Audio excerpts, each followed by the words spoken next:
Eu não quero nem pretendo, e seria não apenas uma pretensão absurda, mas uma ousadia infantil, convencer vocês da importância da teoria de Marx. Não é? Para mim, todo mundo é cabeça feita. Eu sou um publicista marxista, mas eu escolho o lugar de fazer propaganda. Este não é o lugar. Eu quero apenas que vocês compreendam como é que eu vejo a teoria do Marx. Se isso é bom ou se é mal, se vocês estão de acordo ou não estão, esse é problema de vocês e eu não tenho nada a ver com isso. Se vocês me entenderem isso aqui, valeu a pena que as horas que eu estou castigando vocês sentados aí, calados nesse ambiente, né? Essas cadeiras não são propriamente poltrona de sala de estar, e muito menos, né? A vida social é muito mais ampla, muito mais complexa que as condições materiais que a propiciam. Marx está cansado de saber disso. Não precisa de aulas de antropologia moderna. A vida social, a vida da sociedade burguesa é extremamente diferenciada, desenvolvida, complexa. Marx tem clareza dessa complexidade. Marx afirma textualmente que a sociedade burguesa é a mais complexa e diferenciada das formas societárias que os homens produziram até hoje. Então não me venham chatear com o método da complexidade, por favor. Eu estou velho demais para essa banalidade. Mas Marx tem, inicialmente como pressuposto, e depois como princípio de análise, que eu só posso compreender a vida social, atenção, a vida social, essa que é riquíssima, diferenciada, complexa, que envolve da formação para o trabalho ao uso do lazer, que envolve a constituição dos imaginários, que envolve as expressões estéticas, que envolve organização e desorganização de família, que envolve a produção de sensualidades.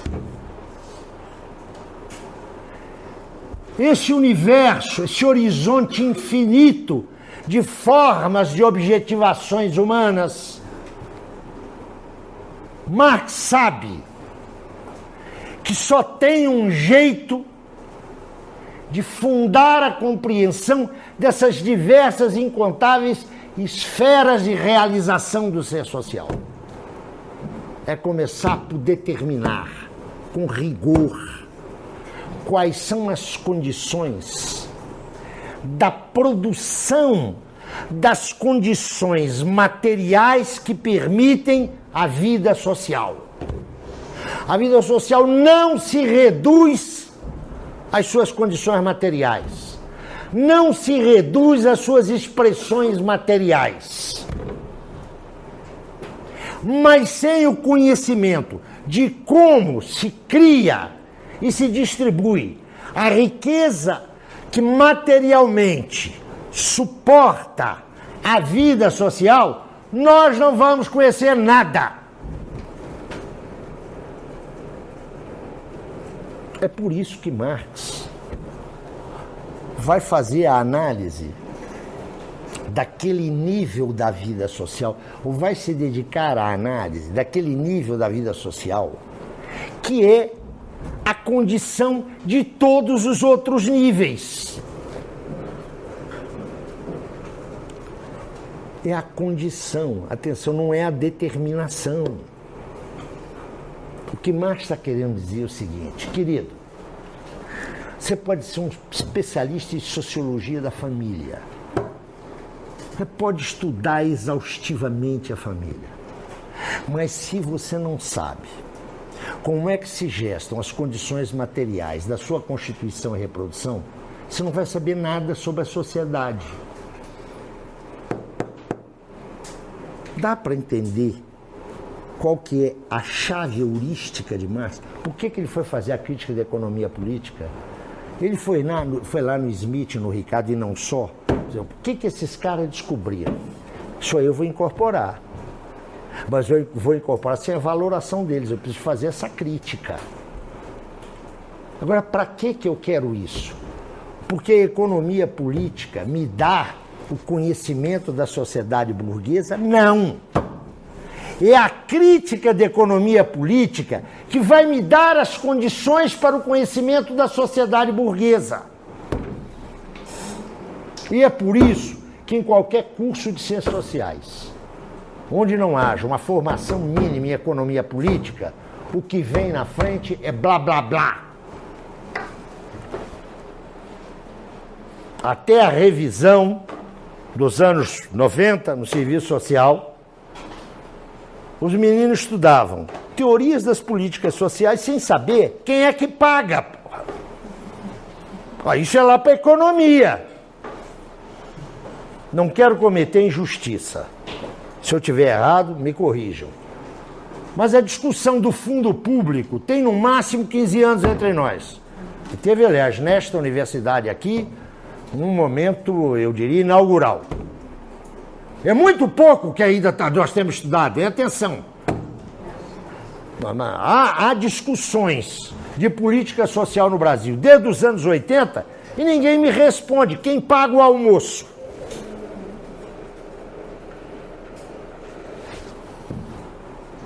E aí vem essa maravilha, né, que eu fico fascinado. Estudo sobre o velho no Brasil, a terceira idade. O que se apaga aí é o mesmo que as ciências sociais apagam. Quando você esquece desse negócio aí, ninguém aqui tem que ser um economista político clássico, nem um crítico da economia política. Isso seria uma tolice, exigir dos cientistas sociais isso. Mas é de exigir-se que eles tenham um mínimo de clareza como é que se produz e reproduz a riqueza social nessa sociedade. Isso vale para o sociólogo, vale para o antropólogo, vale para o psicólogo social, vale para o assistente social. No mínimo para não dizer besteira. Isso aí não garante a ninguém dizer verdade, mas reduz a quantidade de besteira que está escrita e repetida, né? E é o dia a dia da formação acadêmica, da formação acadêmica. Quero insistir nisso. Marx quer saber o que lá nos clássicos é ciência ou é ideologia. Essa que é a crítica dele. Agora, para quê? Para incorporar aquilo que é ciência e fazer avançar a economia política do ponto de vista da teoria do valor e do ponto de vista da análise da produção. Marx não funda uma nova economia. O que ele funda é a crítica da economia política, que é a prossecução da pesquisa da economia política a partir daquilo que foram as grandes descobertas da economia política. Estou olhando para a cara de vocês e estou preocupadíssimo em saber se eu estou me fazendo entender. O que eu estou querendo dizer aqui, querido, sabe o que é? Marx não é sociólogo, Marx não é antropólogo, Marx não é historiador, Marx não é filósofo. Marx procura uma nova inteligibilidade do social. E para isso,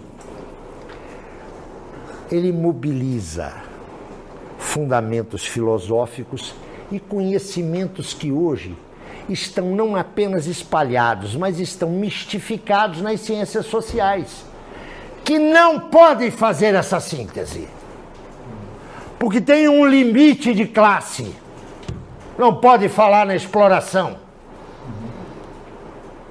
Mesmo as correntes mais avançadas das ciências sociais, penso aqui no Brasil, no professor Florestan Fernandes e alguns de seus alunos, no Ottaviani, e há mais outros.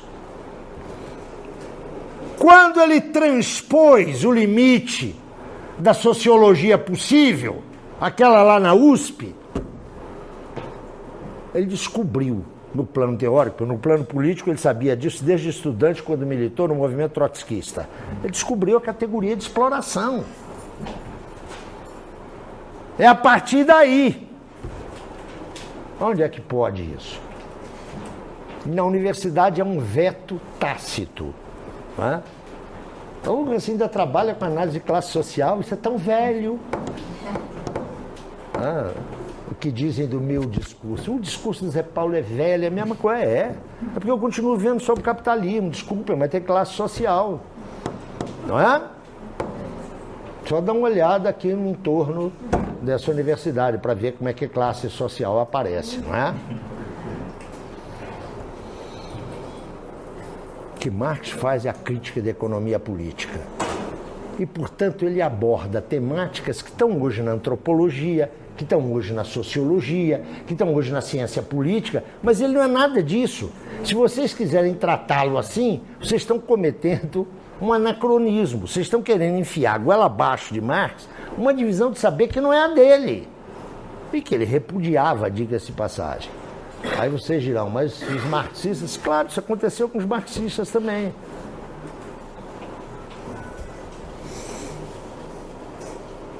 Nós vamos ver daqui a pouco como é que Marx operava essa crítica. Mas como eu ainda tenho 5 minutos antes das 4h30, eu queria aproveitar para já colocar uma questão imediata. Imaginemos que vocês admitam comigo que a teoria social marxiana é muito coerente do ponto de vista textual, dos seus pressupostos, dos seus desenvolvimentos e até das suas conclusões. Mas qual a garantia que nós temos de que ela é verdadeira? Eu posso ter um discurso completamente louco, completamente autista, mas que seja coerente, que não é verdadeiro. Primeira pergunta, Zé Paulo, vocês marxistas são tão antigos, trabalham com a noção de verdade? Trabalhamos sim. Nós não achamos que cada um tem as suas verdades como propriedade privada. Se for assim, registra ali no cartório, né? Essa conversa de as minhas verdades, ninguém tem propriedade da verdade. Assim como liberdade não é algo evanescente, é a possibilidade de escolher entre alternativas concretas. A verdade não é uma discussão habermasianamente racional. Não deriva do consenso dos especialistas. Há um critério para a verdade. O critério da verdade é a prática social. Não é a prática. Não me venham com papo de assistente social, o critério é a prática. Não. É a prática social. Não é prática profissional, não. Prática social. Vamos lá. O que substantivamente nos diz a teoria social do senhor Karl Marx? Ela nos diz muita coisa. Eu vou reduzir em 4 formulações. Primeiro, ela nos diz o seguinte: o modo de produção capitalista é o mais dinâmico dos modos de produção que a humanidade alcançou até hoje. Mas ele tem a sua dinâmica marcada necessariamente, sublinho isso necessariamente, por crises. Não tem capitalismo sem crise. A crise não é uma doença que de vez em quando, por culpa de uma presidente da República, acomete um doente. Não. A crise é um elemento constitutivo da dinâmica capitalista. Não existe capitalismo sem crise. Capitalismo é crise. Ponto. Isso é verdade ou é uma criação ideológica? Uma fantasia do Sr. Karl Marx? Deem uma olhada no desenvolvimento dessa sociedade de 1825 a abril de 2016. A crise é parte constitutiva da dinâmica do capitalismo. Segundo a afirmação desse senhor Karl Marx, desenvolvimento capitalista implica necessariamente concentração e centralização de capital. Ele não conheceu o fenômeno do capitalismo monopolista, mas já deixou isso claro. O que nós assistimos na globalização? Para ficar com o fenômeno mais recente de concentração e centralização. Queridos, vocês sabem quantas empresas produziam veículos automotores, carros e caminhões na Europa em 1980? Sabem quantas? 37. Sabe quantas são hoje? 7. Vocês têm algum amigo que fabrique aviões de grande porte? Vocês conhecem alguém? Que coisa engraçada. Você tem nenhum amigo que é sócio, não? Não, não tem. Tem 2 grandes grupos no mundo, 2 que produzem os aviões que contam na aviação. Ah, não é esse jatinho aí da Embraer, não. É o consórcio Airbus na Europa e a Boeing nos Estados Unidos. Ponto.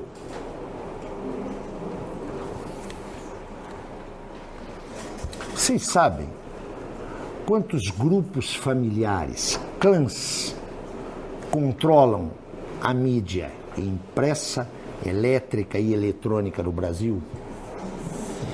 Vocês deviam saber, pô. Vocês têm algum amigo dono de jornal? Não é aquele mimeografado ali do bairro que cola na parede, não.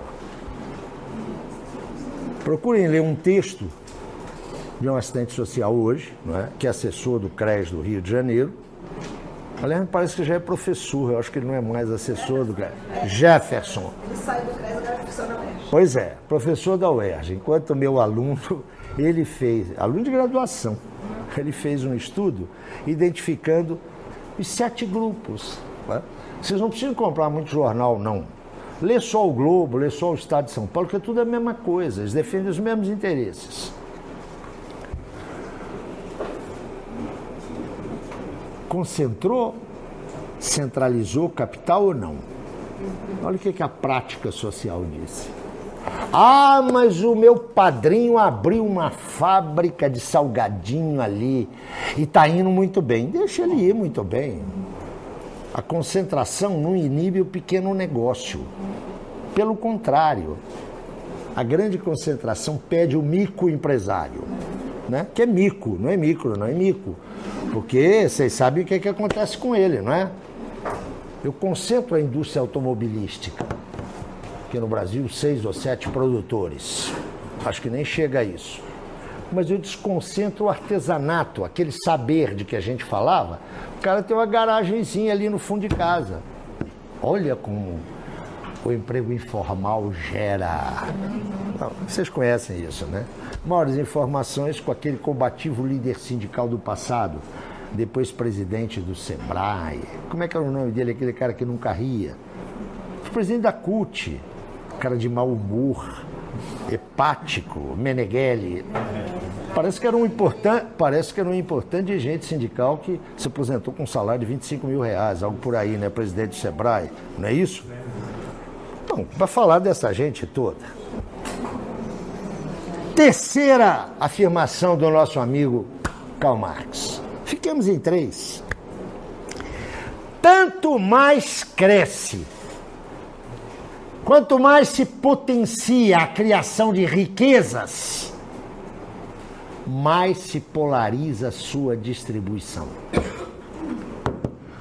Eu tenho 68 anos de idade, Desde que eu entrei na idade da razão, aí por volta de 15 anos, eu tive planos de acabar com a pobreza, de reduzir a pobreza, até que a ONU faz os objetivos do milênio lá em 2000.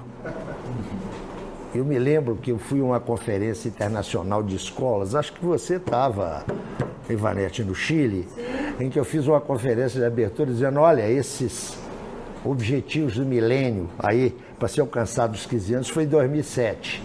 Não vão ser alcançados. Aí me respondeu um Chicago boy que quase me escorraçou da conferência. Agora, em 2015, esses objetivos foram adiados para 2030. Podem ficar descansados, eles serão adiados para... Não há capitalismo sem pauperização, não existe isso. Bom, aqui trabalha-se mesmo com o conceito de verdade, não como representação, mas como processo factual. Agora, quando vocês estiverem com um professor que diga que esse negócio de verdade é um negócio dogmático, que o importante nos processos sociais é o sentido que o sujeito atribui, convidem-no para jantar. Como é que era aquele restaurante lá onde Ulisses Guimarães tomava puarra à noite? Convidem esse professor para ir ao Piantela. Eu não sei como é que estão os preços hoje, mas suponho que estejam no Espaço Sideral. Convidem-no para jantar lá, tomem um bom vinho, com o serviço completo, hein? Entrada, prato principal, prato secundário, prato principal, sobremesas, doces, queijos, vinhos diferenciados, e peça uma conta. Quando o maître trouxer e disser que olha, isso ficou em R$ 2.500, por exemplo, você peça ao professor que acha que a verdade está no significado do sujeito, para ele colocar na mesa uma nota de R$ 10 e dizer para o maître, mas eu acho que aqui tem o valor do jantar. Aí a gente vai fazer a prova se a sociedade funciona na base do sentido que o sujeito põe ou da norma socialmente esclarecida. Isso não vale só para sociólogo e antropólogo. Antropólogo que adora dizer isso. Mas tem cara lá na física que continua dizendo que o mundo que a gente vê é projeção da nossa consciência. Então, quando estiver atravessando com ele ali a W3, a hora que vier aquela projeção da nossa consciência, um ônibus, fala para ele ficar tranquilo, ele não vai ser atropelado, nem vai morrer. Ali vem uma ideia movente. Eu não estou brincando, não. Está havendo, e os pós-modernos são os responsáveis por isso, está havendo uma semiologização da realidade. A realidade social está sendo semiologizada. O que importa é a sua representação. O que importa é o seu imaginário. Embarca nessa para ver onde é que a gente vai.